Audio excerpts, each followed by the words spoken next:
Azərbaycan ictimaiyyəti yaxşı bilir ki, əyri yola gedən hər bir dövlət məmuru nəticədə məhkəmə qanun qarşısında cavab verməli olur.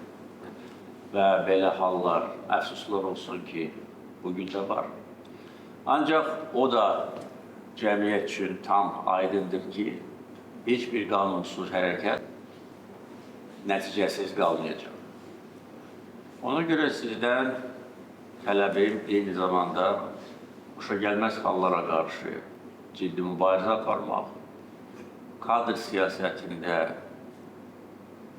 etibarlı, eyni zamanda peşəkar və mənəvi cəhətdən təmiz kadrları seçmək və rəhbərlik edəcəyiniz bölgələrdə öz işinizlə